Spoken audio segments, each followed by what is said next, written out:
আমি শুরুতেই যাব, এই মুহূর্তে আমার সঙ্গে বিজেপি বিধায়ক গৌরীশঙ্কর ঘোষ রয়েছেন, তার কাছে যাব।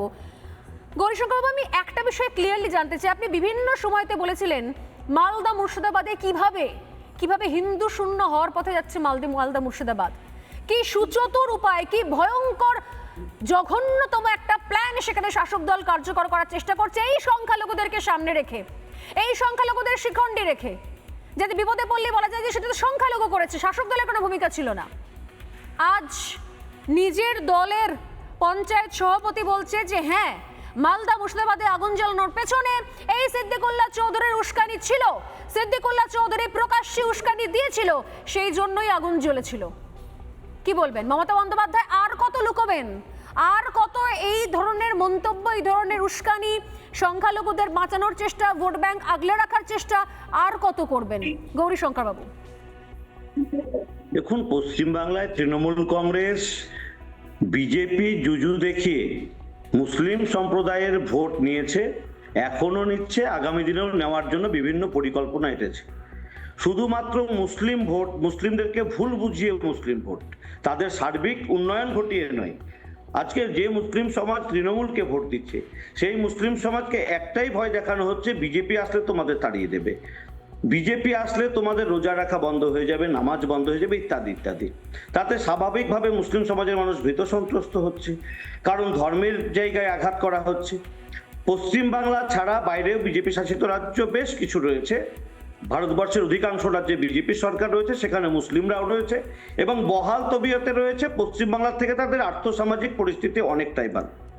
যে বাংলার মানুষ পরিযায়ী শ্রমিক হয়ে চলে যাচ্ছে বিজেপি শাসিত রাজ্যে কাজ করতে, সেই মুসলিম সমাজকে তৃণমূল বোঝাচ্ছে যে বিজেপি আসলে তোমাদেরকে তাড়িয়ে দিবে। আমরা যদি তাড়ানোর মতো কাজ করতাম, বিজেপি যদি তাড়াতে চাইতো, তাহলে বিজেপি শাসিত রাজ্যের মুসলমানদের তাড়িয়ে দিত। পশ্চিমবাংলার মুসলমানরা সেখানে গিয়ে কাজ করছে, বিজেপি তাদেরকেও কাজ দিয়েছে, বিজেপি শাসিত রাজ্যের মুসলিমদেরকেও কাজ দিয়েছে। সেখানেও রোজা রাখা হয়, নামাজ পড়া হয়। পশ্চিমবাংলাতেও মুসলমানরা রোজা রাখে, নামাজ পড়ে, কিন্তু বিজেপি শাসিত রাজ্যের বিজেপি নেতাদেরকে সারাদিন খেয়ে ওই ইফতার করতে যেতে হয় না, ঠিক সেখানে তোষণ করতে হয় না, কারণ সেখানকার সরকার ডেভেলপমেন্ট করেছে হিন্দু, মুসলিম, খ্রিস্টান, জৈন সবার জন্য। না, আমার এখানে একটা প্রশ্ন, আমি আজকে যখন আমি এই বক্তব্যগুলো শুনছি গৌরীশঙ্কর বাবু, সেই বক্তব্যগুলো শুনতে শুনতে আমি অদ্ভুত হয়ে অবাক হয়ে গেলাম যে দীর্ঘদিন ধরে আপনারা শুরু থেকে বলে এসছেন যে এই গোটা ঘটনা মালদা মুর্শিদাবাদে আগুন জ্বালানোর পেছনে সরাসরি তৃণমূলের প্রত্যক্ষ মদত রয়েছে। আজকে সরাসরি বলছেন এই আহমেদ হোসেন শেখ কিন্তু আপনার দলের কেউ নয়।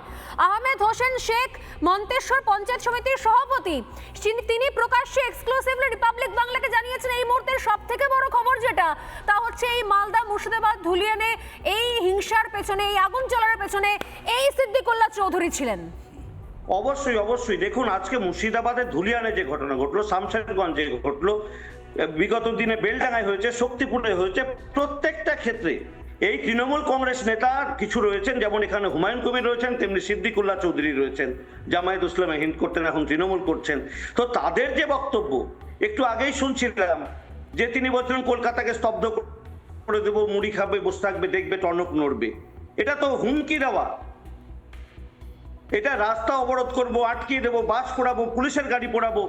আর মাননীয় মুখ্যমন্ত্রী তার দলের ভোট ব্যাংকের স্বার্থে তারা কোনো ব্যবস্থা নেবে না, গাড়ি পুড়বে, হিন্দু খুন হবে, হিন্দু মন্দির পোড়ানো হবে, হিন্দুদের 900 বাড়ি পুড়িয়ে দেওয়া হবে, হিন্দুরা উদ্বাস্তু হবে, আবার মুর্শিদাবাদ ছেড়ে চলে যেতে হবে, মালদায় গিয়ে আত্মগোপন করতে হবে। এ কোন মুর্শিদাবাদ, এ কোন পশ্চিমবাংলা, কোন ভারতবর্ষে রয়েছে আমরা? ভারতীয় জনতা পার্টি শাসিত রাজ্যে শুধু দুধেল গাই নিয়ে মমতা বন্দ্যোপাধ্যায় চান রাজ্য চালাতে, আমার মনে হয়।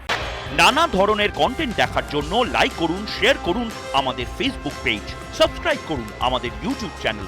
পাশাপাশি অন্যান্য ব্রেকিং নিউজের জন্য অবশ্যই চোখ রাখুন রিপাবলিক বাংলায়।